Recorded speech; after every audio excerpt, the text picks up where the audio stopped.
L'air était d'une lourdeur insupportable. Il exhalait une odeur de brûlé, de laine mouillée et de fer rouillé. La Gaule agonisait, jadis province opulente, et se noyait désormais, exsangue, dans ses propres ruines. Le monde romain craquait de toutes parts, s'effondrant sous les coups sourds des haches barbares. Avez-vous déjà réfléchi au plus grand paradoxe de l'histoire? Pourquoi les empires colossaux sont-ils réduits en poussière, non par la puissance de l'ennemi, mais par la leur? Pourquoi pourrissent-ils et crèvent-ils de la lâcheté paralysante de leur propre chef? Et pourquoi, au moment le plus critique, confie-t-on la survie de millions d'âmes à celui qui ne sait même pas lever un bouclier? Ce n'est pas une faille du système, c'est la mécanique froide et inhumaine du pouvoir. Milieu du IVe siècle. La partie occidentale de l'Empire n'est plus qu'un immense bûcher funéraire fumant. Les tribus barbares ont franchi le Rhin depuis longtemps. Elles ne se contentaient pas de piller, elles réduisaient méthodiquement la civilisation en cendres. Imaginez-vous là-bas une seconde. Qu'auriez-vous ressenti sur cette terre imprégnée du sang des autres, là où la loi n'existe plus, où le silence pesant annonce toujours une mort imminente? L'espoir n'est plus qu'un mot creux. Loin de cette boucherie primitive, un homme se tairait. Celui-là même qui aurait dû tout arrêter, l'empereur Constance. Il siégeait sur un trône d'or, mais son âme tremblait d'une peur animale, visqueuse. Il craignait ses propres généraux plus que tout, bien plus que les Germains. Un général victorieux est toujours une menace, un poignard inévitable dans le dos. Constance ne voulait pas la victoire à tout prix. Il voulait une garantie de sécurité. Il lui fallait le bouc émissaire idéal. Et il l'a trouvé. 23 ans, les épaules voûtées, un regard égaré, habitué à la pénombre des bibliothèques et aux parchemins antiques. Julien, un véritable rat de bibliothèque. Un intellectuel arraché au silence feutré des écoles de philosophie d'Athènes.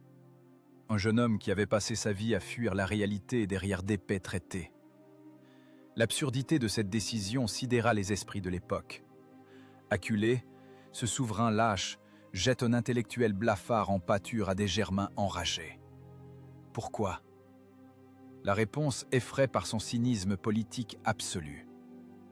Constance calculait froidement que ce gamin maladroit crèverait en silence, qu'il crèverait vite et salement, qu'il se ferait piétiner dès la première escarmouche venue.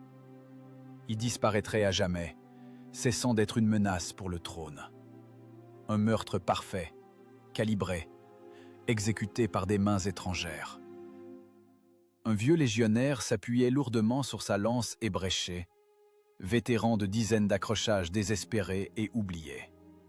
Ses doigts calleux, striés de cicatrices blanches, serraient nerveusement la hampe lisse. Ses mains tremblaient traîtreusement de fatigue et de froid. Il fixait en silence son nouveau chef. Le pâle Julien descendait de cheval maladroitement, s'entravant dans son manteau. Son visage émacié se confondait avec le ciel gris et indifférent. Le légionnaire cracha un glaire épais dans une flaque de boue. Il avait compris une chose. L'Empire les avait définitivement rayés des effectifs. Ils étaient déjà tous des morts en sursis. On les envoyait à l'abattoir, et on leur donnait un aveugle pour guide. Le prix que l'Empire payait pour les ambitions d'un seul homme était monstrueux.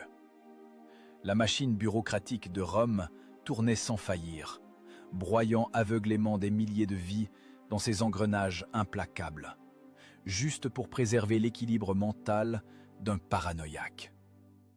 À la capitale, personne ne se souciait de savoir combien de citoyens pourriraient encore dans cette terre gelée.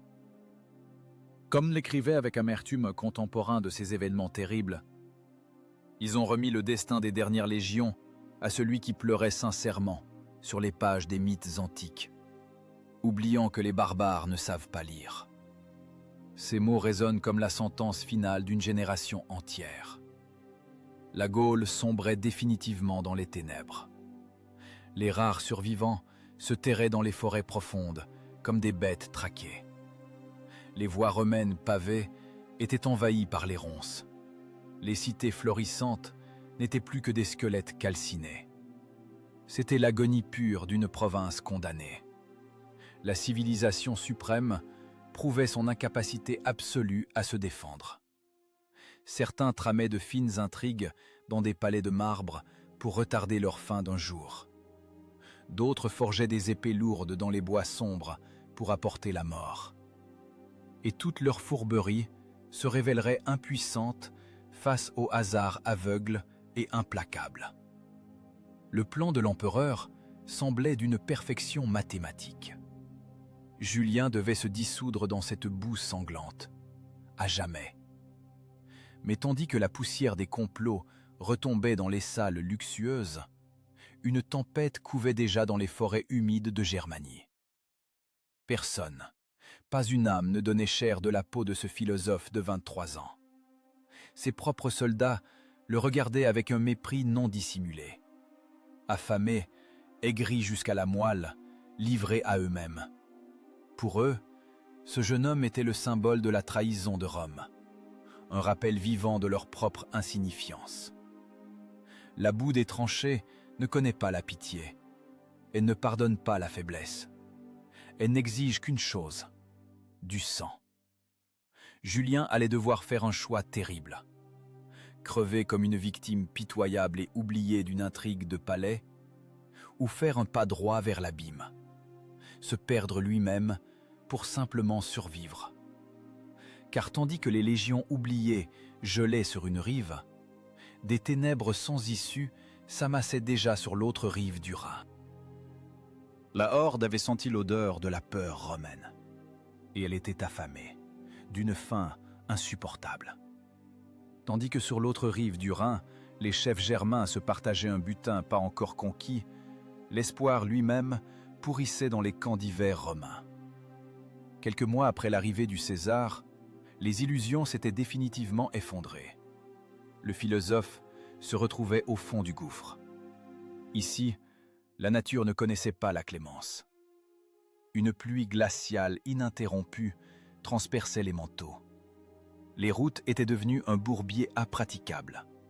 Le pain se couvrait de moisissures grises en quelques jours.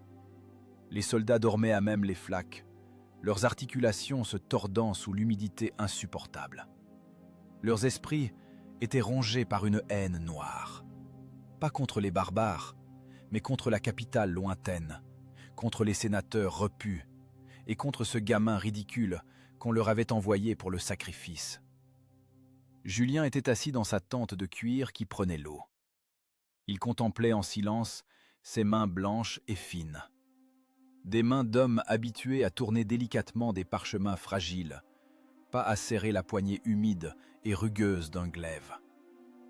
Sur sa table de campagne gisaient des traités de philosophie antique, des déchets absolument inutiles ici, au bout du monde. Le monde idéal n'existait pas. Il n'y avait que la réalité visqueuse et dévorante de la mort. Le choix était d'un primitivisme effrayant. Mourir en lâche dans le confort de la tente impériale, ou devenir une bête, le chef impitoyable d'une meute de spectres. Les mots de l'un de ses officiers résonnaient comme l'épitaphe d'une vie passée. Cet hiver-là, il se dépouilla de la pourpre des illusions impériales pour revêtir volontairement le fer rouillé de la cruelle nécessité. Le jeune homme condamné prit sa décision. Il sortit de sa tente, sans garde, sans un signe d'or. Droit dans la boue épaisse et sombre, face à la foule hargneuse de légionnaires armés, dont les yeux brillaient d'un éclat sauvage et affamé. L'atmosphère était tendue à rompre. Les hommes n'avaient pas touché leur solde depuis des mois. Les lignes de ravitaillement étaient totalement coupées. Les commandants se terraient derrière leurs gardes du corps. Une mutinerie couvait, aveugle, impitoyable. Un geste de travers, un mot arrogant, et l'intellectuel blafard aurait été mis en pièces par ses propres subordonnés. L'État les avait abandonnés à leur pourriture. Ils comptaient bien emmener avec eux dans l'autre monde au moins un représentant de ce pouvoir maudit. Un vétéran colossal, au visage tanné par les éléments, sortit des rangs serrés. Sa face n'était plus qu'un masque hideux de vieilles cicatrices. Il jaugea Julien d'un regard lourd et glacial. Puis, il desserra ses doigts crasseux. Un morceau de pain rassis, noir de pourriture, tomba aux pieds du César. C'était un défi ouvert, un crachat au visage d'un empire en décomposition. Des milliers d'yeux injectés de sang se fixèrent sur le jeune chef. Le silence devint assourdissant. Une jeune recrue de Syrie déglutit péniblement, serrant la hampe humide de sa lance à s'en blanchir les phalanges. Il tremblait de froid et d'une terreur animale. Il attendait l'ordre de tuer. Il attendait les cris des meneurs qu'on crucifie. Il connaissait toute la mécanique de la justice romaine. La mort s'était approchée si près que la recrue sentait presque son haleine fétide et nauséabonde sur sa nuque. Mais ce qui arriva rompit avec les traditions séculaires. Julien n'appela pas sa garde. Il ne se mit pas à hurler des ordres sur la subordination. Il s'agenouilla lentement, à même la flaque glacée. Il ramassa le quignon de pain sale, on essuya la boue avec la manche de sa tunique, et il y mordit. Lentement, calmement. Avalant cette poussière amère et moisie, il mâchait en silence, sans quitter des yeux le vétéran. Puis il prononça d'une voix basse mais ferme les mots qui changèrent ces hommes à jamais. Désormais, sa table serait la leur. Son lit serait tout aussi glacial. Son sang coulerait aux côtés du leur sur le même champ de bataille. Ce n'était pas une vulgaire mise en scène. C'était un acte de renaissance. L'intellectuel était mort. À sa place était né le chef d'un culte fanatique. À partir de ce jour, Julien fit table rase de son passé. Il renonça à tout privilège. Il grelotta lors des tours de garde nocturnes avec les simples soldats. Ses mains se couvrirent de cloques sanglantes à force de manier la lourde pelle pour creuser des fossés. Il marchait à pied, enfoncé jusqu'aux genoux dans la boue des marais. Il devint l'un des leurs. Il devint la divinité sombre du désespoir des tranchées. Les légionnaires, prêts la veille encore à lui trancher la gorge, épiaient désormais chacun de ses pas avec une adoration aveugle et effrayante. Pourriez-vous trahir celui qui descend volontairement dans votre enfer personnel et partage avec vous la dernière gorgée d'eau croupie? Le souverain lâche, dans son palais lointain, pensait avoir jeté un chiot à une mort certaine. Il ne réalisait pas qu'il avait forgé de ses propres mains le prédateur idéal. L'armée romaine cessa d'être un instrument d'État sans âme.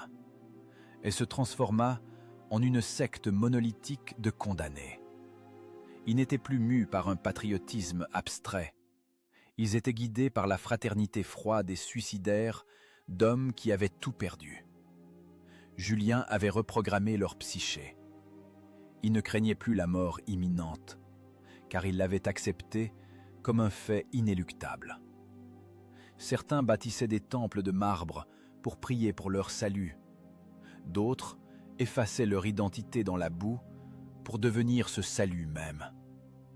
La civilisation suprême ne prouvait sa vitalité que lorsqu'elle s'abaissait au niveau d'une meute primitive et impitoyable.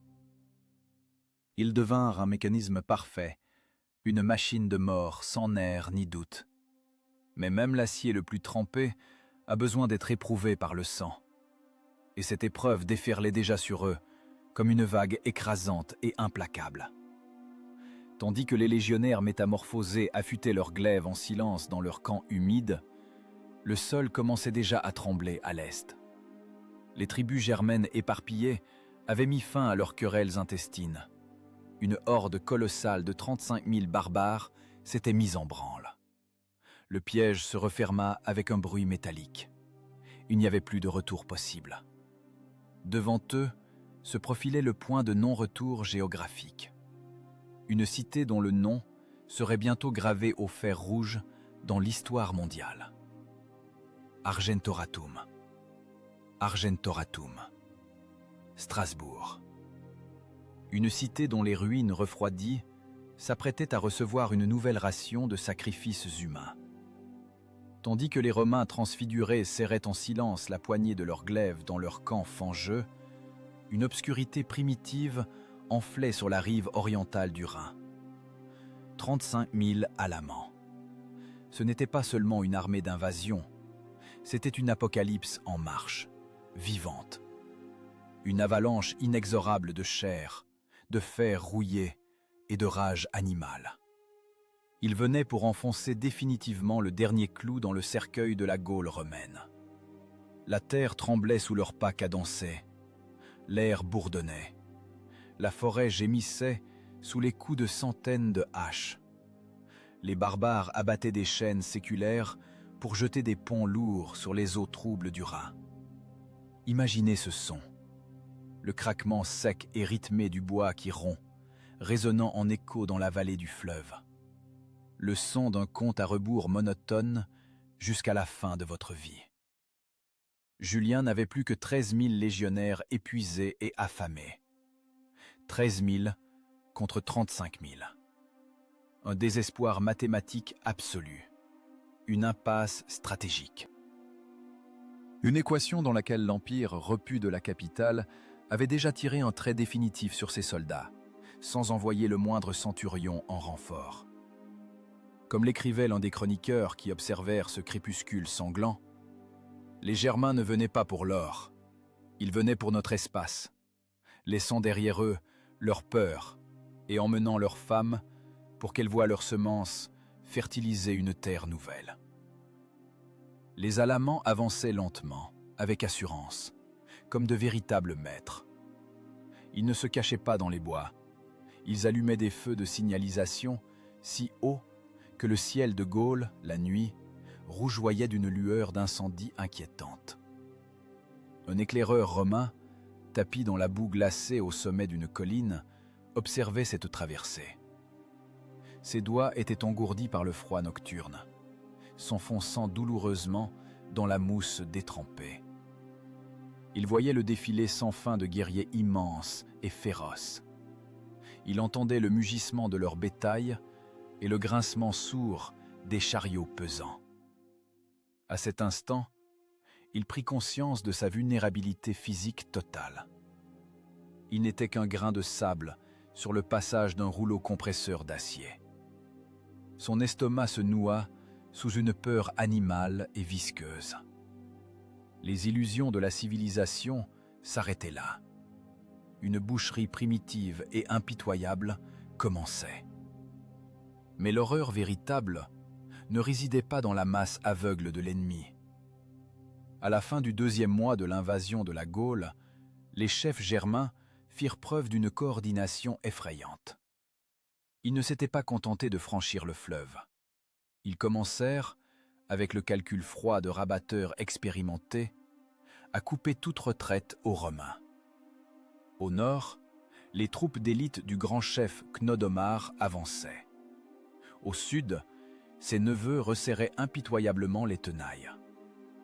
L'armée romaine se retrouva bloquée, coincée dans le goulot d'étranglement de la vallée. Le piège se referma dans un fracas assourdissant. Il n'y avait plus d'issue. Julien se tenait silencieux devant une carte tracée au charbon sur une peau de bête.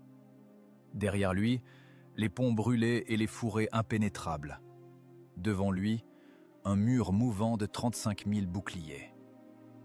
Battre en retraite, signifiait une destruction garantie en pleine marche, sous les coups portés dans le dos. Attendre au camp signifiait une mort lente par la faim dans un cercle de blocus serré. Il ne restait qu'une seule option, suicidaire, démente. Se jeter sur un ours avec un simple poignard. Sortir en rase campagne et accepter une bataille frontale contre une force presque 3 fois supérieure. Le paradoxe de cette guerre réside dans le fait que la plus grande machine de guerre de l'Antiquité ne fut pas sauvée par la stratégie subtile des généraux d'état-major. Elle fut sauvée par un désespoir pur, décanté dans la boue des tranchées. Quand on retire à un homme tout espoir de salut, il devient un instrument de mort parfait, infaillible. Il n'a plus rien à perdre. Le prix de sa vie tombe à zéro, tandis que la valeur de la mort d'autrui s'envole vers les sommets. La nuit précédant l'affrontement inévitable, un silence lourd et vibrant s'abattit sur le camp romain. Personne ne chantait d'hymne, personne ne priait les dieux. Les dieux avaient quitté ces terres avec les derniers convois de vivres de la capitale. Les soldats frottaient en silence leurs lames émoussées contre des pierres à aiguiser. Crac, pause, crac. Ce bruit écorchait les oreilles plus violemment qu'un cri. Une sueur froide et visqueuse imprégnait les lourdes tuniques de laine. C'était l'ordre oppressant de condamnés à mort qui avait accepté leur sort. Auriez-vous pu dormir cette nuit-là, sachant que demain, votre corps deviendrait à coup sûr un trophée anonyme et mutilé pour le divertissement des vainqueurs? Certains bâtissaient de hauts murs de pierre pour se protéger lâchement de la réalité. D'autres effaçaient leur identité dans la boue sanglante pour devenir l'unique bouclier d'un monde agonisant. Les barbares étaient convaincus que les Romains craqueraient, qu'ils s'enfuiraient, terrifiés, à la simple vue de la horde gigantesque. Quand la brume matinale sur la vallée se dissipa enfin, 35 000 Germains apparurent à l'horizon, formant un mur continu, impénétrable. Leurs corps de guerre se mirent à hurler de façon lugubre. L'ampleur de la catastrophe imminente devint évidente. Dans les tentes d'état-major romaines, la panique éclata. Des vétérans aux cheveux gris furent soudain pris d'une envie de vivre. Ils se mirent à gémir, exigeant la retraite. Mais Julien avait déjà enclenché le mécanisme qui exigeait une marche aveugle vers la boucherie. La marche aveugle vers le carnage ne commença pas par un fier cri de guerre. Elle commença par un gémissement minable et humiliant. Dans les vastes tentes de commandement, qui empestaient le vin épicé de prix et la peur animale bon marché, des chefs grisonnants suppliaient de faire demi-tour. Des vétérans couverts de décorations d'or tremblaient en lisant les rapports laconiques des éclaireurs. La mathématique de la mort était implacable. 13 000 contre 35 000. Ils exigeaient hystériquement de sauver l'armée. En réalité, ils voulaient sauver leur propre coup adipeux. Ils proposaient de se terrer derrière les hauts murs de pierre des forteresses de l'arrière les plus proches. Attendre des renforts de la Rome lointaine. Attendre miracle. Attendre le printemps. Mais les miracles n'existent pas quand un empire moribond vous a déjà passé par pertes et profits. Julien écoutait cette panique avec un calme glacial, presque surnaturel. L'intellectuel blafard qui, 1 an plus tôt, s'évanouissait à la vue d'une bête égorgée, regardait désormais avec un mépris non dissimulé ce qu'on appelait l'élite de l'armée romaine. Il comprenait une vérité d'une simplicité absolue. La retraite, c'était la mort assurée. Une fin lente et honteuse, par la faim dans un siège sans issue, ou sous le couteau barbare dans le dos sur une route forestière étroite. Il sortit de la tente sans un mot. Il balaya du regard ces légions sombres, couvertes de boue séchée. Et il donna l'ordre qui violait tous les règlements militaires imaginables de l'époque. en avant, droit dans la gueule béante d'un ennemi supérieur, vers Strasbourg. On abandonna les lourds convois de vivres, on brûla le surplus de bagages, rien que les armes blanches, rien que les armures lourdes. Et cette fatalité totale qui pesait sur les épaules. Le soleil de midi cognait impitoyablement à travers l'épais voile de nuages gris. L'air devint dense, moite, étouffant. Les soldats marchaient en rangs serrés, sans paroles inutiles, sans chants d'encouragement. Seul le choc sourd et monotone de milliers de caligae ferrés sur la terre craquelée résonnait. Un coup, pause. Un coup. Ce bruit obsédant ressemblait au pouls pesant d'un monstre immense et malade, rampant de toutes ses forces vers son dernier point d'eau. Imaginez-vous à la place d'un simple soldat anonyme, au deuxième rang de cette colonne. La poussière âcre de la route vous encrasse les narines. Il n'y a presque plus d'air à respirer. La cotte de maille en acier est brûlante et vous ronge les épaules. Les lanières de cuir rigides du lourd bouclier s'enfoncent dans votre clavicule jusqu'à créer de profondes cloques sanglantes. Votre bouche est si sèche que votre langue gonflée est devenue un morceau de papier de verre rugueux. Vous marchez depuis des heures sans une goutte d'eau ni une minute de repos. Vous savez parfaitement qu'au bout de ce chemin exténuant, ce n'est pas un lit douillet qui vous attend. C'est un mur compact de haches germaines. Mais vous ne vous arrêtez pas. Vos jambes écorchées et sanglantes bougent d'elles-mêmes, obéissant à un instinct grégaire primitif. Un pas à droite, un pas à gauche, c'est la mort certaine. Derrière vous, le vide béant. Devant vous, Argentoratum.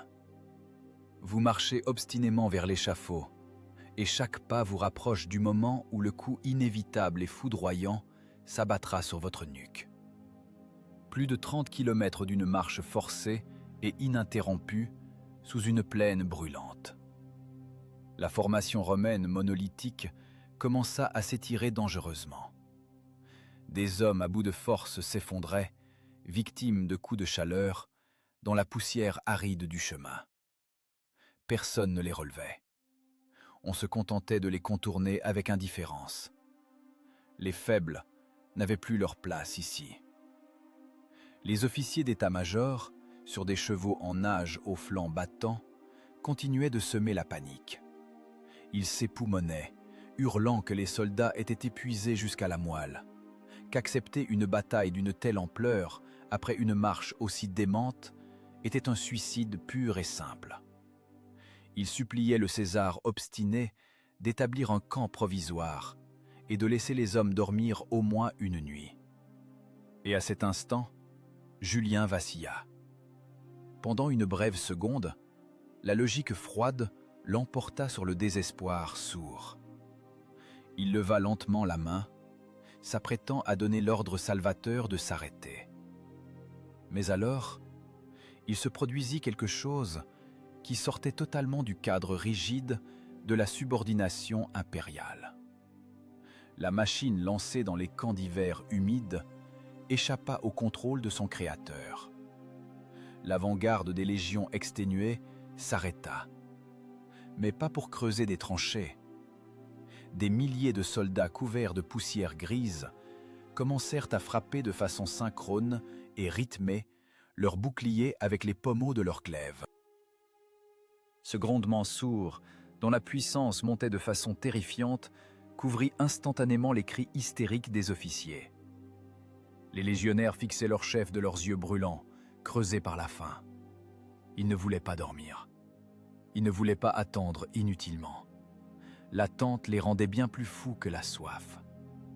L'adrénaline concentrée et la peur animale s'étaient mélangées dans leur sang pour former un cocktail toxique qui exigeait une issue immédiate et violente. Ils réclamaient du sang, ici et maintenant. Peu importait la fatigue, peu importait la stratégie, c'était l'heure de vérité. Une meute de condamnés à mort, souillés et enragés, imposait sa volonté inflexible aux représentants légitimes du trône romain. Et il se soumit. Julien dégaina son glaive et pointa la lame droit devant lui, vers l'horizon assombri, où s'élevaient déjà d'épaisses colonnes d'une fumée noire et grasse. 35 000 Germains les y attendaient. La discipline implacable des rangs reprit le dessus. Les gémissements de l'élite s'étouffèrent définitivement dans le rugissement sourd de l'approbation des soldats. La machine de mort romaine, en surchauffe, grinçant de tous ses rouages, fit son ultime bond suicidaire vers les ténèbres. Ils ne marchaient pas comme les conquérants fiers et rayonnants des légendes antiques. Ils avançaient comme une meute de loups traqués, couverts de cicatrices, acculés au bord d'un abîme sans fond. Il n'y avait plus de retour possible depuis longtemps. Il ne leur restait aucun espoir d'un lendemain radieux. Il n'y avait que la rage absolue, dévorante, de ceux qui sont voués à l'exécution. Certains cherchent le salut dans des manœuvres tactiques ingénieuses et des murs imprenables. D'autres le trouvent dans le renoncement total et inconditionnel à l'instinct de conservation. Le génie d'un général réside parfois simplement dans sa capacité à lâcher la bride au bon moment et à laisser le désespoir collectif et animal accomplir sa sinistre besogne.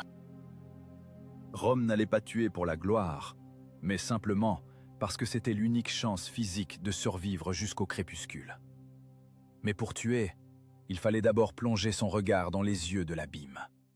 Et cet abîme les attendait déjà. L'abîme les dévisageait.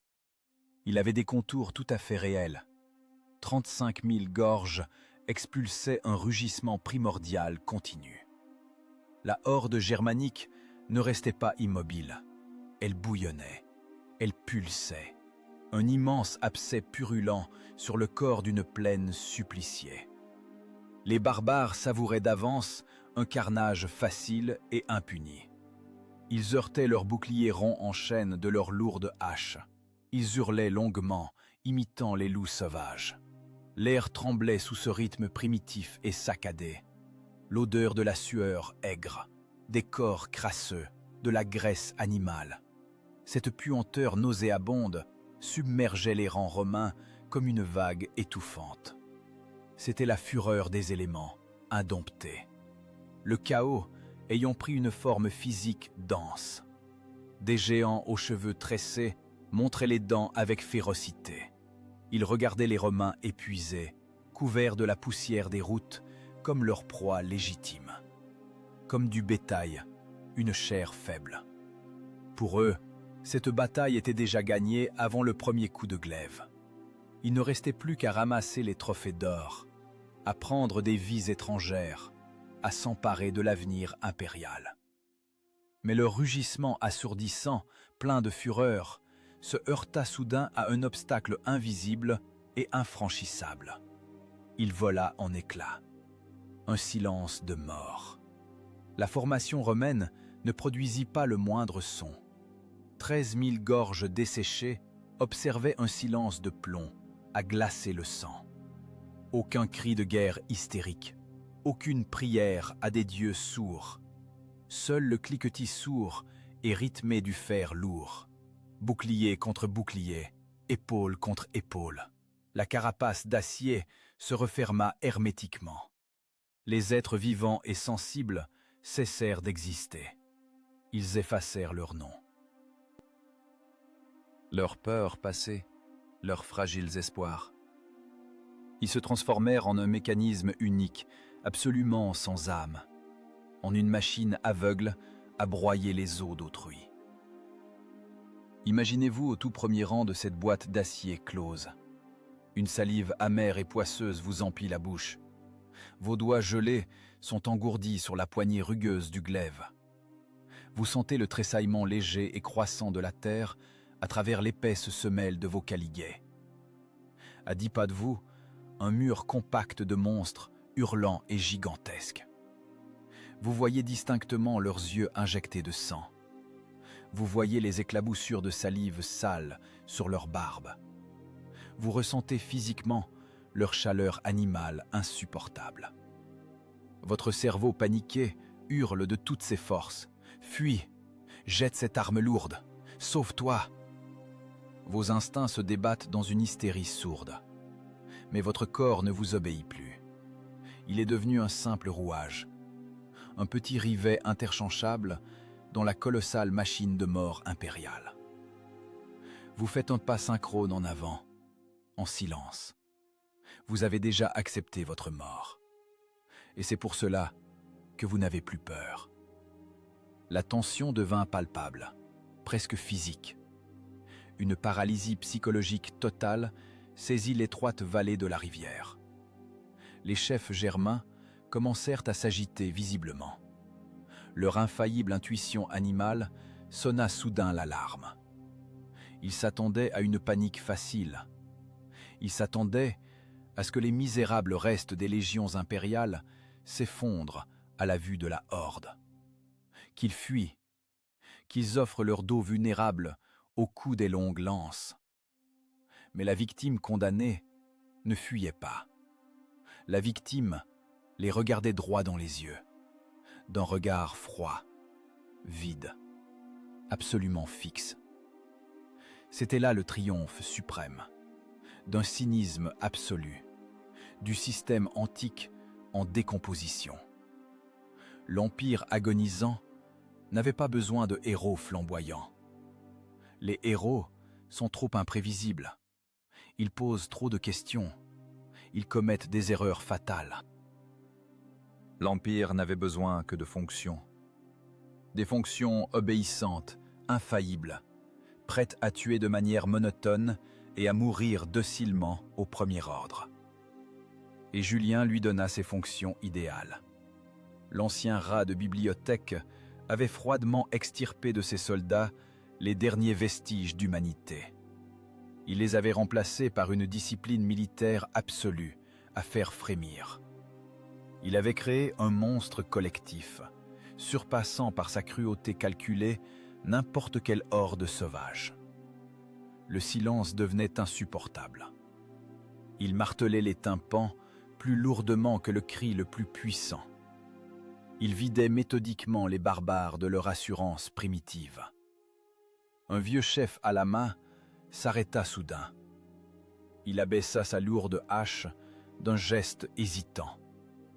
Il observa la géométrie parfaite et mortelle des rectangles de l'infanterie romaine. Ses mains rugueuses se couvrirent d'une sueur moite et froide. Il comprit soudain une vérité terrifiante. Ils étaient venus égorger des brebis traquées et sans défense. Mais devant eux se dressait un mur monolithique. Il se hérissait de milliers d'aiguillons de fer.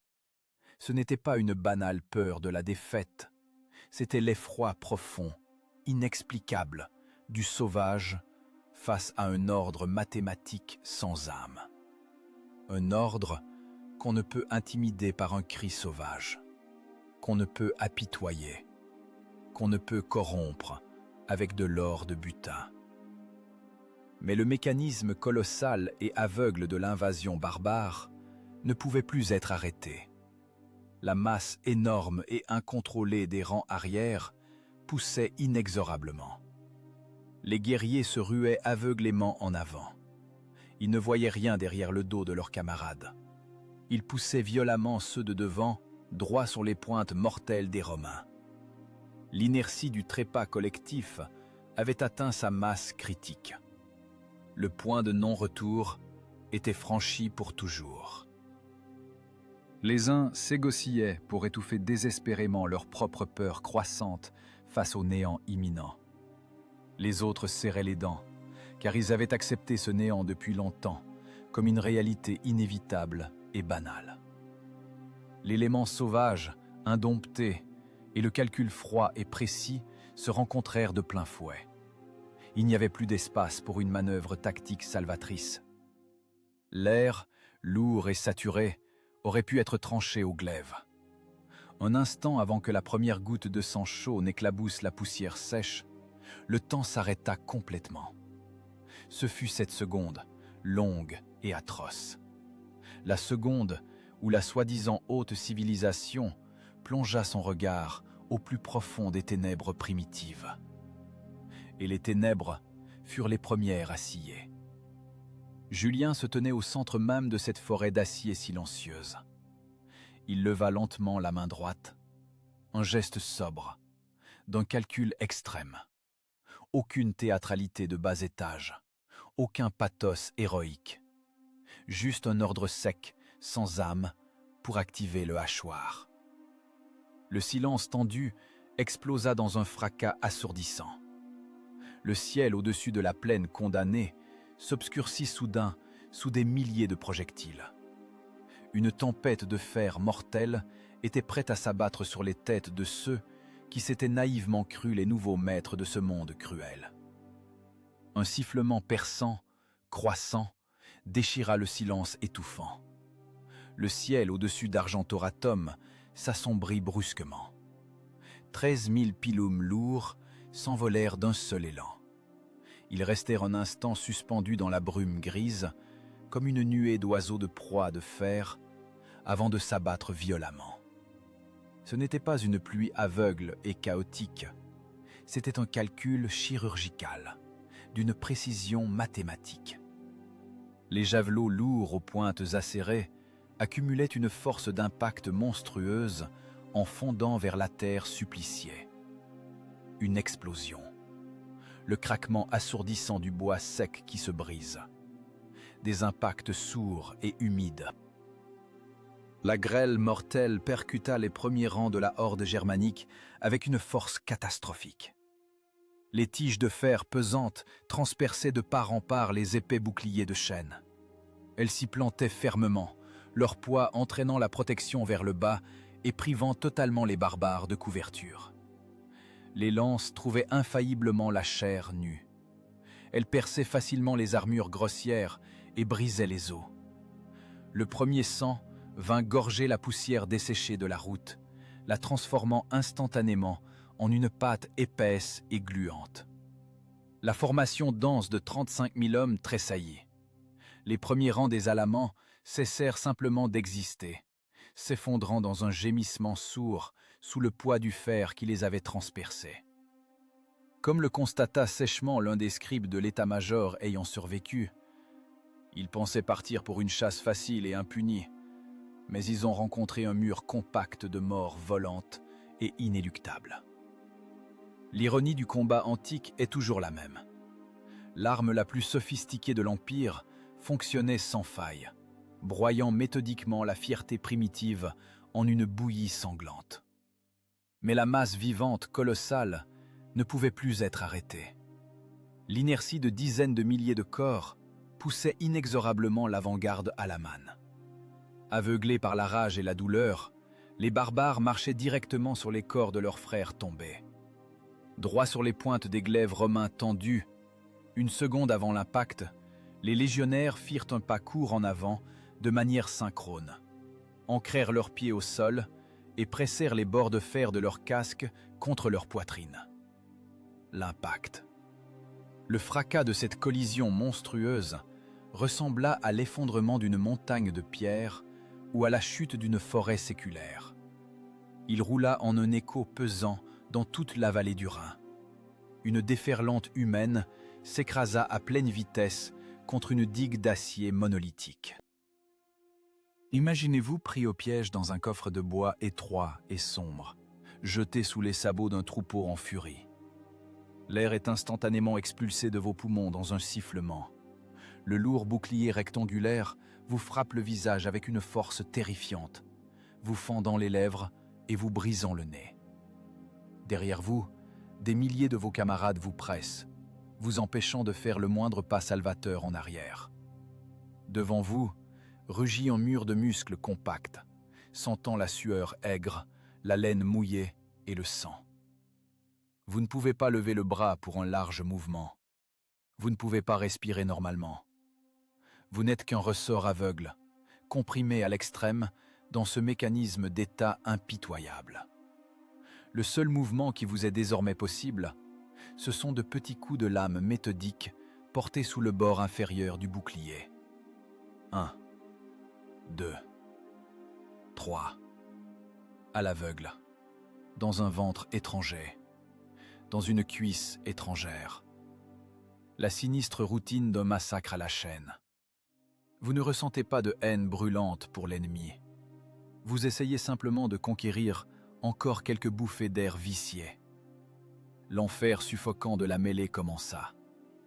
Deux forces disproportionnées s'enlacèrent dans une étreinte mortelle et incroyablement serrée. Les barbares possédaient une supériorité numérique écrasante et une force naturelle immense.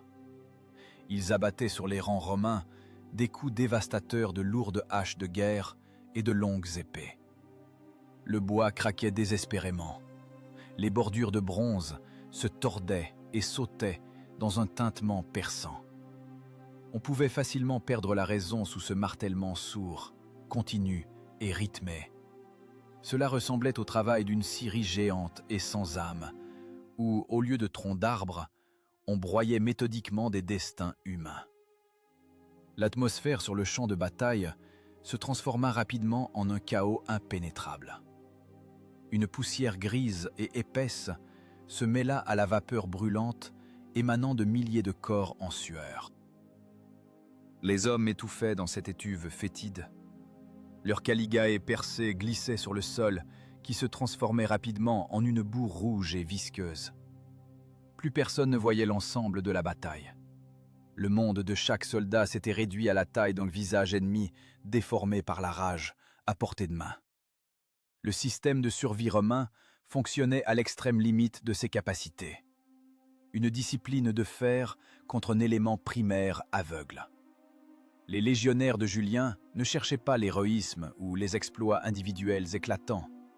Ils égorgeaient simplement l'ennemi qui avançait, de manière monotone, comme les pièces bien huilées d'une machine. Estocade, retrait, couverture. Ils enjambaient avec indifférence leurs camarades tombés, se débattant dans l'agonie, sans même baisser les yeux, comblant instantanément de leur corps les brèches formées dans les rangs. La civilisation supérieure prouvait sa prééminence d'une seule manière. Elle n'était pas plus humaine. Elle tuait simplement ses ennemis avec beaucoup plus de froideur et de calcul. Cependant, dans cette mathématique idéale de la survie romaine, un facteur fatal et imprévu apparut. La physique inexorable des masses énormes. La dynamique de la mêlée commença à changer irrémédiablement. La pression sur les lignes romaines augmentait à chaque seconde. Les chefs germains, des colosses vêtus de peaux d'ours et de loups, jetèrent impitoyablement leurs réserves fraîches dans la bataille. Ils comprirent vite que ce mur d'acier ne pouvait être percé d'une seule charge. Il fallait simplement l'écraser par la masse pure et écrasante des corps. Comme un pressoir géant écrase un morceau de verre fragile. Les uns bâtissaient des schémas tactiques complexes, espérant sincèrement en la géométrie salvatrice de la formation. Les autres se jetèrent simplement de tout leur poids, ne comptant que sur leur puissance brute. Et la machine romaine tant vantée commença à subir des ratés effrayants. 13 000 légionnaires épuisés et sous-alimentés contre 35 000 barbares pleins de force. Le mécanisme grinça de manière menaçante. Les lourds boucliers de chêne commencèrent à éclater aux jointures sous la grêle ininterrompue des haches barbares. Les rangs arrière des Romains ne pouvaient plus compenser physiquement la pression monstrueuse de l'avant. Les muscles des soldats étaient saisis de crampes douloureuses dues à une fatigue totale. L'air manquait cruellement.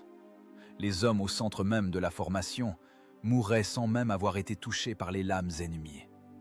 Ils étaient purement et simplement écrasés à mort par leurs propres camarades dans cette bousculade incontrôlée. Le prix de la paranoïa politique de l'empereur, ayant jeté son armée en pâture, se mesurait désormais au craquement sinistre des thorax broyés. Soudain, sur le flanc gauche du dispositif romain, la tonalité de la bataille changea de manière imperceptible, mais terrifiante.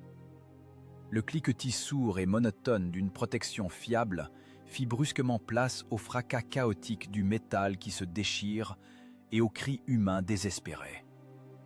La géométrie ordonnée des légions, qui semblait monolithique, vacilla sous la pression des géants germains.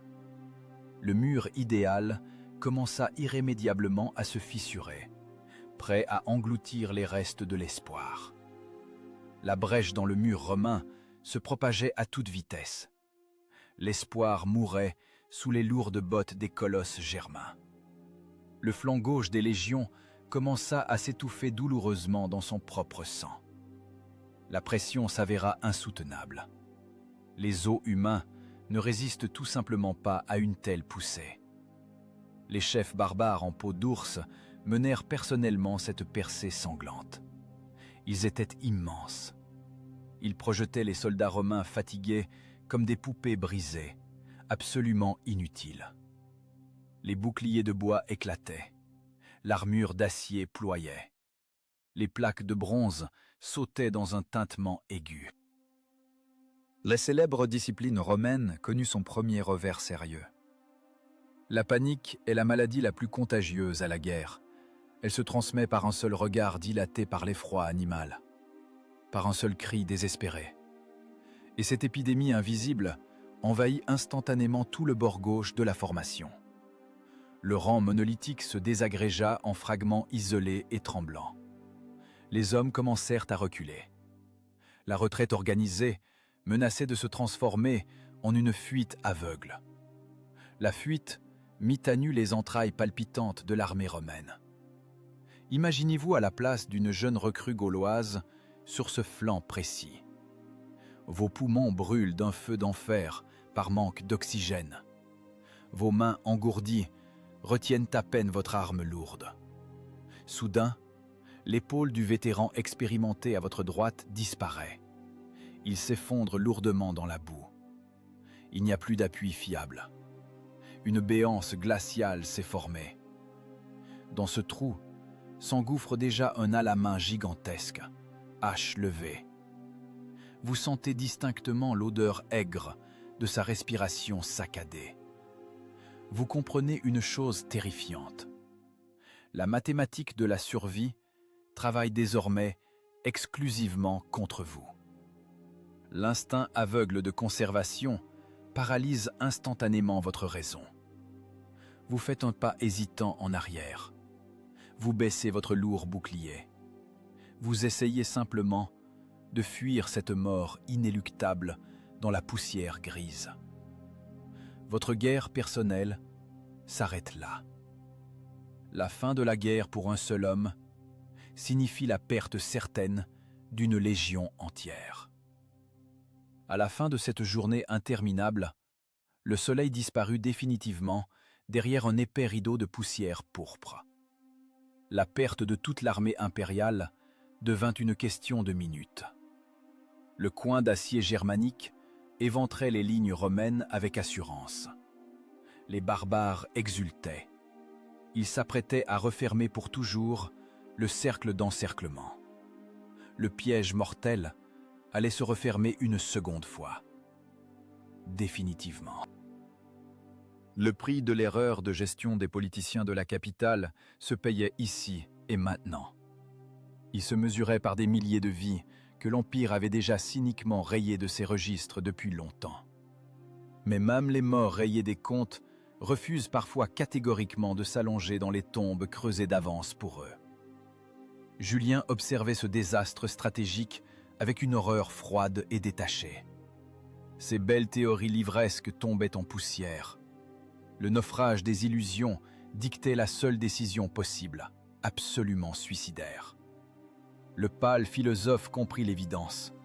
L'infanterie épuisée ne tiendrait plus une seule seconde. Il fallait une manœuvre chirurgicale, totalement imprévisible.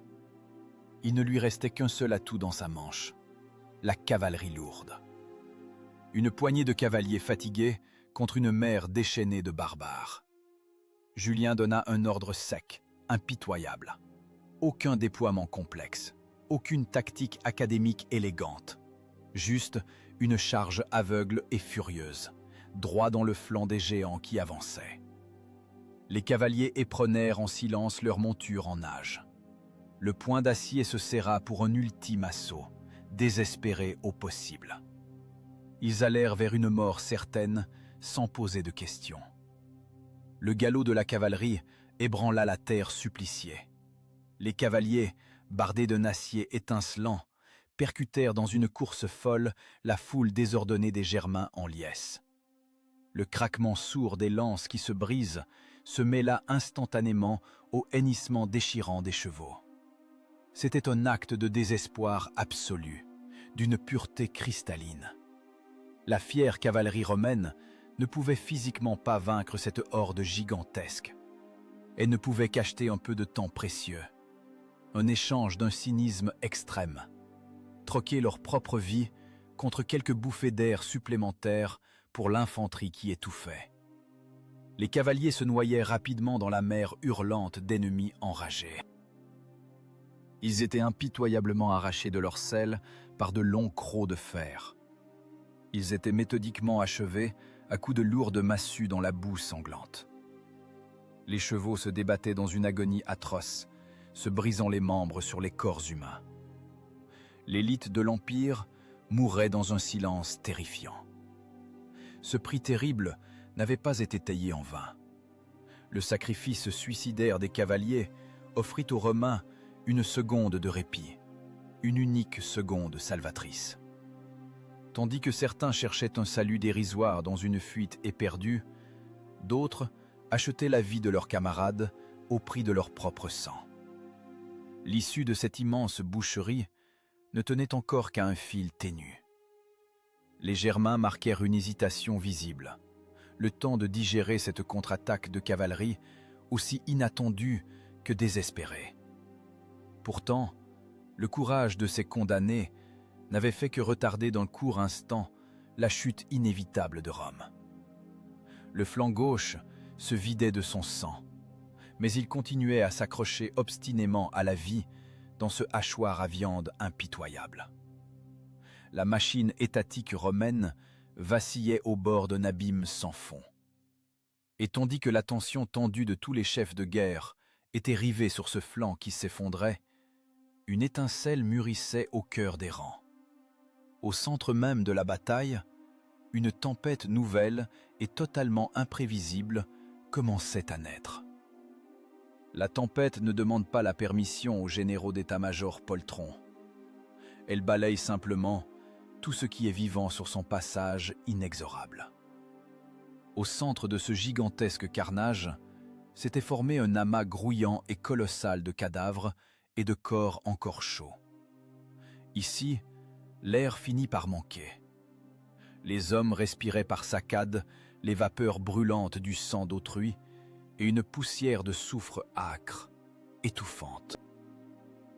Tandis que l'aile gauche du dispositif romain suffoquait dans une lutte désespérée pour sa survie sous la poussée des géants, les Germains commirent leur erreur principale, absolument irréparable. Aveuglés par la soif d'une victoire proche et facile, les chefs barbares jetèrent toutes leurs immenses réserves pour achever le flanc. Ils étirèrent de manière impardonnable le centre de leur formation à la poursuite des fuyards, mettant à nu leur ventre mou, puissant et sans défense. Et l'instinct de soudard romain perçut instantanément ce faible pouls d'une victime condamnée. Imaginez-vous à la place d'un centurion aguerri dans les escarmouches oubliées, au milieu de cette foule étouffante et figée par l'horreur.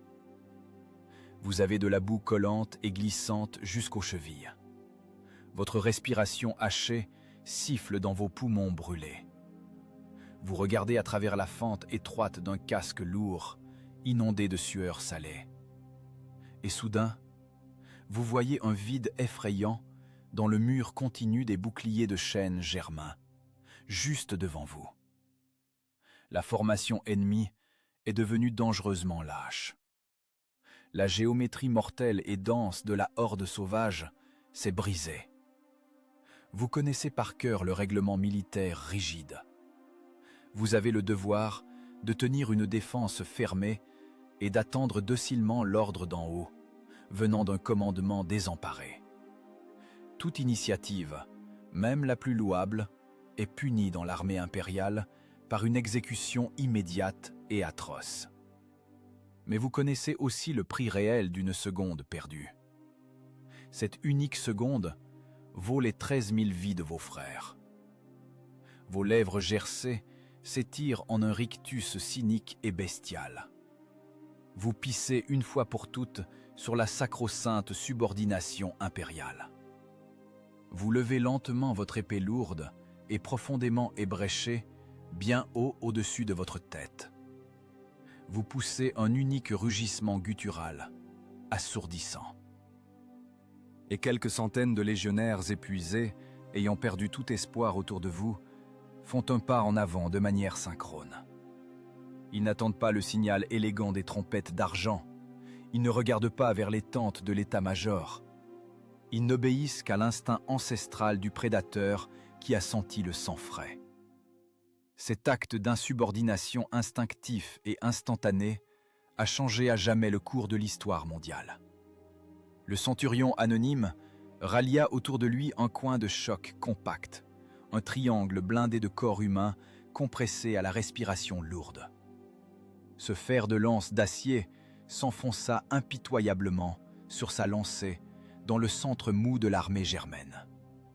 La précision chirurgicale de cette poussée frappait l'imagination par sa cruauté. Les Romains n'essayaient pas de presser sur un front large et pâteau. Ils éventraient méthodiquement la formation ennemie de l'intérieur, comme une barre de fer chauffée à blanc traversant un bois pourri. Un coup court, une rotation brusque du bouclier, une fente de sang-froid dans la nuque exposée ou les reins. À nouveau, un pas synchrone en avant.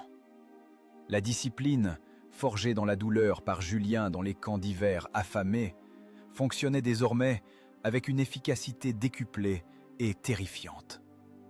Les légionnaires opéraient dans une promiscuité incroyable et claustrophobe, avec un calcul froid et machinal. Ils cessèrent d'être des hommes. Ils se transformèrent en bouchers sans âme sur la chaîne de montage d'un gigantesque abattoir impérial. L'inertie de l'attaque barbare s'étouffa dans son propre sang épais. Les Germains, immenses et féroces, qui célébraient encore leur victoire avec assurance une minute plus tôt, se retrouvèrent soudain dans un vide tactique absolu. Leurs longues épées de taille et leurs lourdes haches encombrantes devinrent des morceaux de ferraille totalement inutiles dans cette cohue monstrueuse qui entravait les mouvements. De coins blindés romains s'élargissaient sans relâche à chaque goutte de sang étranger versée. Il écartait impitoyablement les rangs ennemis, semant un chaos total qui paralysait la raison. L'élément sauvage et incontrôlable se heurtait pour la première fois au dépeçage chirurgical et mathématiquement précis de sa propre masse musculaire. Les grands cris de triomphe du côté des Alamans furent brusquement remplacés, comme sur commande, par des hurlements pitoyables de terreur animale. Les rôles du prédateur sûr de lui et de la victime traquée s'inversèrent en quelques secondes. Ceux qui, tout à l'heure, poussaient avec rage l'infanterie romaine vers le bord de l'abîme béant, commencèrent eux-mêmes à tomber précipitamment dans ce même gouffre. Le centre barbare s'effondrait rapidement et irrémédiablement, entraînant avec lui dans le fond les restes de l'ancienne arrogance de leur chef. La panique sourde, cette maladie contagieuse et incurable de toute guerre, frappait maintenant comme l'éclair les rangs de la horde sauvage invincible. Les Germains ne voyaient plus devant eux des jeunes gens effrayés et exténués. Ils voyaient des démons d'acier impitoyables, surgis de la boue des tranchées, uniquement pour prendre leur vie. Comme l'admit plus tard avec une amertume non dissimulée l'un des chefs capturés, « Nous avons brisé leurs lances facilement. Nous avons écrasé leurs boucliers de chêne en jouant. Mais nous n'avons jamais pu percer leur obstination glacée et méprisante. » Ces mots résonnaient comme un écho pesant sur le champ de bataille jonché de corps mutilés. Certains attendent un salut miraculeux de la part de génies de la stratégie dans des tentes d'état-major propres et sûres. D'autres forgent obstinément leur victoire de leurs mains sales, enfoncées jusqu'aux genoux dans le sang, en violant cyniquement toutes les règles écrites imaginables. Le véritable triomphe de Rome ne s'est pas construit sur une obéissance aveugle et servile aux ordres d'en haut. Il reposait sur la capacité stupéfiante de simples soldats condamnés à mort à prendre sur eux, au moment le plus critique, la fonction de décideur du destin du monde entier. Le grand empire ne fut pas sauvé parce que son lointain souverain était sage ou brave. Il survécut uniquement parce que ses petits rouages sales se révélèrent assez intelligents pour briser à temps un mécanisme défaillant et en créer un nouveau à partir de ses débris. Le coin d'acier des légions poursuivait son mouvement inexorable et sanglant vers l'avant. Coupée net en deux, ayant perdu tout commandement, l'armée germaine fut prise d'un tremblement et commença à reculer d'un pas incertain. Les barbares, dans une terreur aveugle, cherchaient un salut face à ce cauchemar mécanique qui avançait. Et il ne leur restait qu'une seule issue, en arrière, vers les eaux froides et indifférente du Rhin. Le Rhin n'offrait aucun salut. Il ricanait de sa gueule glacée et indifférente, prête à engloutir les restes d'une illusion brisée. La retraite de la horde sauvage cessa instantanément d'être une manœuvre tactique. Elle se transforma en une panique animale, absolument aveugle. Des centaines de guerriers colossaux qui hurlaient encore leur supériorité incontestée une heure auparavant, s'écrasaient désormais les uns les autres dans la boue. Ils jetaient leurs lourds boucliers, ils abandonnaient leurs frères blessés, ils fuyaient, suffocants de terreur, sentant dans leur dos la marche régulière et implacable de l'Empire d'acier. Les Romains ne couraient pas derrière eux en poussant des cris furieux. L'Empire ne s'abaisse pas à la colère.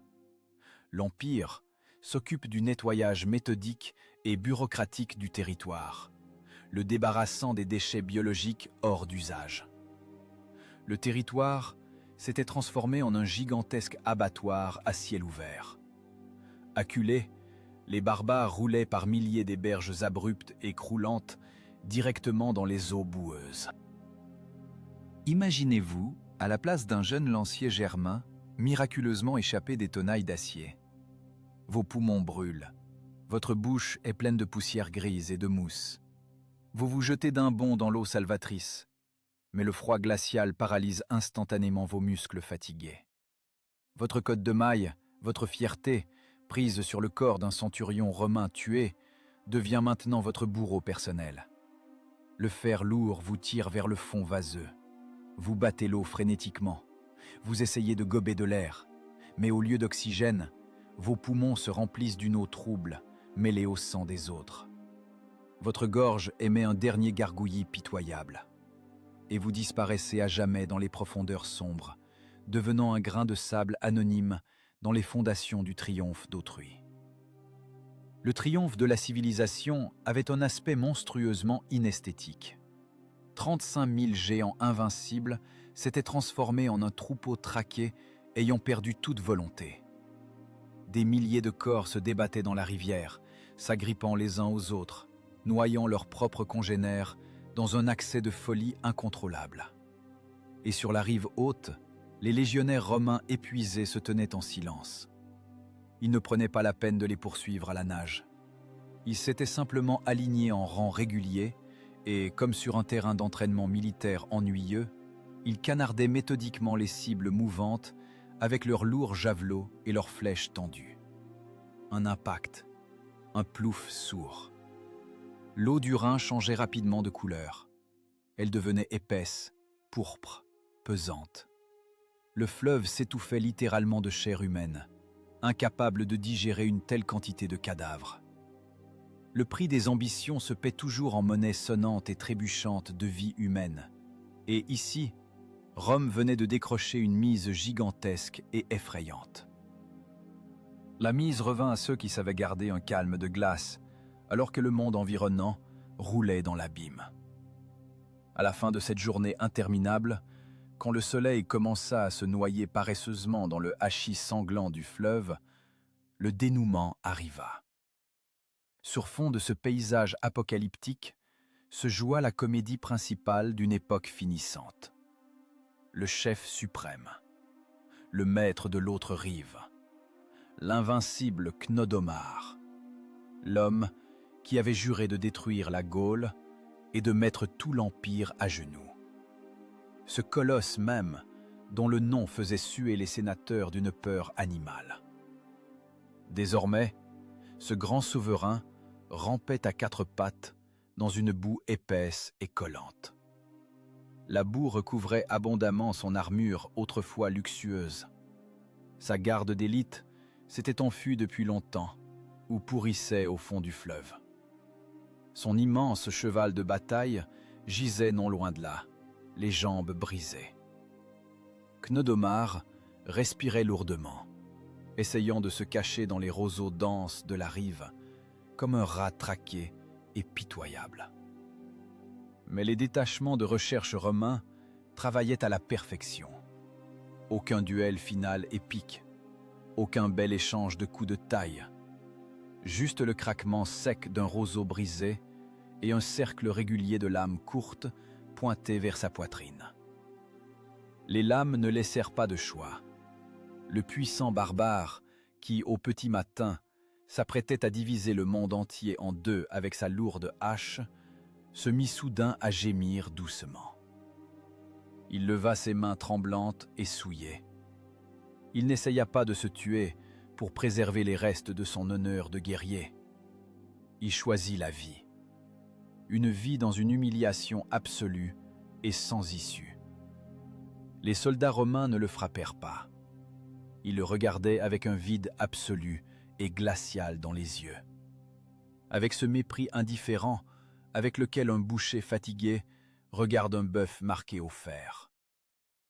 On lui attacha brutalement les mains avec des lanières de cuir brut et on le jeta au sol, juste devant le jeune homme pâle qu'il comptait écraser avant le petit déjeuner.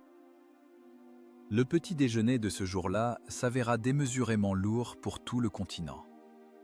Julien regardait en silence le colosse vaincu du haut de sa selle de trophée.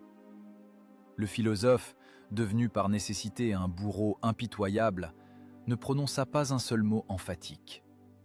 À quoi bon les mots, quand les faits crient plus fort que n'importe quel beau discours? Cnodomar n'était plus un ennemi redoutable et mystique.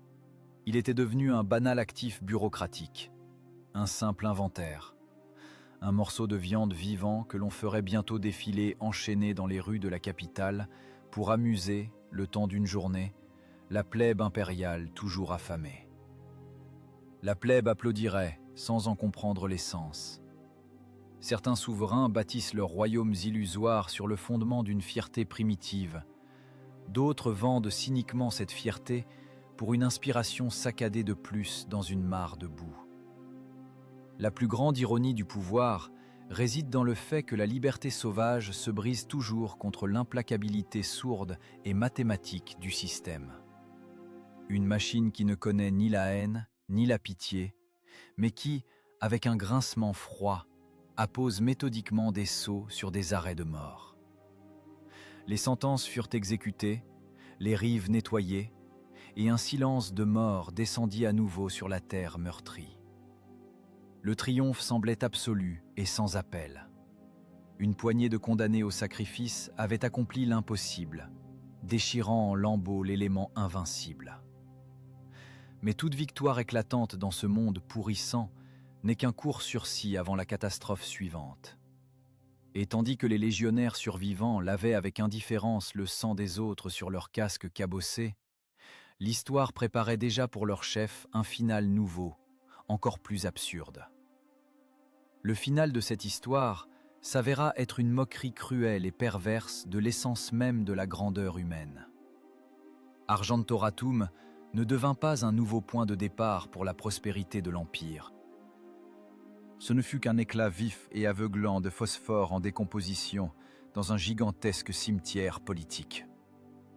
Le rat de bibliothèque pâle, que la capitale poltronne avait envoyé à une mort certaine et anonyme dans les marais gaulois, refusa catégoriquement de mourir. Au lieu de cela, il survécut, forçant des dizaines de milliers d'autres à trépasser. Et ce triomphe sanglant, arraché avec des dents sales, l'éleva au sommet même de la chaîne alimentaire impériale. Les légionnaires exténués, couverts de boue séchée, ces mêmes morts vivants renfrogniers qui partageaient encore récemment avec lui un biscuit moisi sous une pluie glaciale, élevèrent leur chef sur leur lourd bouclier de chêne. Ils le couronnèrent là, au milieu de la puanteur nauséabonde des cadavres en décomposition et des corbeaux noirs tournoyant au-dessus de la plaine. L'ermite timide d'hier, qui détournait autrefois les yeux de la réalité brutale, devint le maître absolu du monde occidental. L'empereur Constance, qui tissait la toile fine d'un meurtre parfait par des mains tierces, mourut peu après de façon subite, incapable de digérer cette erreur monstrueuse de sa planification mathématique. Julien obtint tout, le pouvoir absolu, la dévotion absolue et aveugle des vétérans, et l'illusion absolument destructrice de sa propre grandeur. C'est là que réside l'effet secondaire le plus terrible et incurable de la survie dans la boue. L'homme qui a trompé une fois une mort certaine, alors qu'il était en minorité absolue, commence à croire sincèrement en son invulnérabilité divine et mystique. Le modeste philosophe s'effaça et disparut à jamais. À sa place, surgit rapidement un ego colossal, gonflé par les ambitions démesurées d'un dieu de la guerre invincible. Quelques courtes années plus tard, ce dieu antique nouveau-né rassembla une armée colossale. Il décida que le hachoir gaulois ne suffisait pas à sa légende grandissante. Il tourna la lourde machine de guerre impériale vers l'Orient. Directement vers les sables brûlants et impitoyables de la Perse. Il n'y allait pas pour sauver un État qui craquait de toutes parts. Il y allait exclusivement pour une gloire personnelle et immortelle. Il était absolument certain que l'homme qui avait mis à genoux l'élément sauvage germain piétinerait facilement l'antique despotisme oriental. Imaginez-vous en fantassin syrien anonyme dans cette campagne d'Orient. Vous marchez avec du sable brûlant jusqu'aux chevilles. Le soleil jaune fait fondre impitoyablement votre casque d'acier. Votre langue est gonflée par une soif insupportable et couverte de profondes crevasses sanglantes. Vous regardez devant vous, à travers la brume épaisse, et vous voyez votre empereur. Il galope avec insouciance sur un cheval magnifique, sans même avoir revêtu sa lourde armure de protection. Il est tellement sûr de son inviolabilité qu'il méprise ouvertement les règles de survie élémentaires. Vous avalez une poussière épaisse et amère, et vous comprenez une vérité effrayante. Votre chef est définitivement devenu fou. Il n'est plus ce tacticien froid et calculateur qui vous a sauvé à Strasbourg. Il n'est plus qu'un fanatique enivré par le sang des autres, vous menant droit dans un abîme brûlant. Et dans cet abîme de sable, aucune discipline romaine ne vous sauvera. L'abîme répondit avec une rapidité effrayante et un cynisme total. Aucun affrontement épique de grandes armées, aucun siège grandiose de plusieurs mois. Lors d'une escarmouche fortuite, mineure et absolument insensée dans le brouillard de poussière, une lance solitaire et tordue surgit de nulle part. Elle n'avait pas été lancée par un héros célèbre. Elle n'avait pas été dirigée par la main mystique du destin. C'était juste un morceau de bois bon marché avec une pointe de fer rouillée, lancé à l'aveugle par un cavalier persan anonyme. Directement dans le nuage de poussière dense et étouffant. La lance trouva sans erreur le foie non protégé du dieu invincible autoproclamé. Julien s'effondra lourdement dans la poussière brûlante. Le grand triomphateur d'Argentoratum, l'espoir de l'Occident, le bourreau de sang-froid des rois barbares, se tordait au sol, avalant avidement le sable sale mêlé à son propre sang. Il essayait frénétiquement d'arracher le bois profondément fiché en lui, mais ne faisait que se couper inutilement les doigts sur l'acier affûté. La vie quittait son corps déchiré par saccades, absorbé instantanément par la terre indifférente et sèche. Toute la machine de guerre colossale de l'Empire, toute sa discipline de fer effrayante, tous les schémas tactiques de longue date se révélèrent absolument impuissants face au hasard aveugle et absurde jusqu'au ridicule. L'ironie de cette mort sans gloire était assourdissante, comme le coup d'un marteau lourd. Il avait survécu là où les mathématiques sèches lui garantissaient une mort absolue et inévitable. Et il creva bêtement là où il se croyait l'invulnérable maître suprême de la situation. La chute de Julien fut le trait final et gras sur les derniers espoirs du monde antique. Ses pitoyables successeurs achetèrent honteusement le droit de battre en retraite en cédant à l'ennemi d'immenses territoires orientaux. Le sanglant Argentoratum ne changea rien à l'équation globale et inexorable de l'histoire. 35 000 cadavres germains ne firent qu'offrir à l'empire vieillissant et pourri jusqu'à la moelle un court répit tactique. Une pause brève et illusoire pour reprendre un souffle court avant le saut inévitable dans le néant historique. Le système était condamné dès le départ. Les barbares reviendraient de toute façon, et la fois suivante, Rome n'aurait plus dans sa manche ni chance aveugle miraculeuse, ni philosophe fou acculé au pied du mur. Certains s'élèvent sur un piédestal élevé fait des os brisés des autres pour proclamer fièrement l'éternité de leur pouvoir. D'autres regardent avec silence et cynisme comment un mouvement fortuit d'une main tremblante efface cette éternité en une fine poussière grise. Les grandes victoires historiques ne s'avèrent souvent être qu'un beau décor ensanglanté sur le chemin direct vers un effondrement total et inéluctable. Le héros pour les uns reste toujours un simple morceau de viande vulnérable pour les autres. Pourriez-vous qualifier cette immense boucherie de véritable triomphe, sachant avec certitude que tous ces fleuves de sang versés n'ont fait que retarder la fin d'un état gravement malade de quelques courtes années? Qu'est-ce qui est le plus important dans l'impitoyable perspective historique? Préserver fanatiquement un système en décomposition à tout prix, ou le laisser enfin mourir pour que sur ses ruines refroidies et imprégnées de cendres puisse pousser quelque chose de totalement nouveau? Et qui était réellement ce souverain contradictoire? Le sauveur sous-estimé d'une grande civilisation, ou simplement un boucher de plus de sa sombre époque, dont la vanité aveugle s'est avérée au final bien plus terrible que n'importe quelle invasion barbare?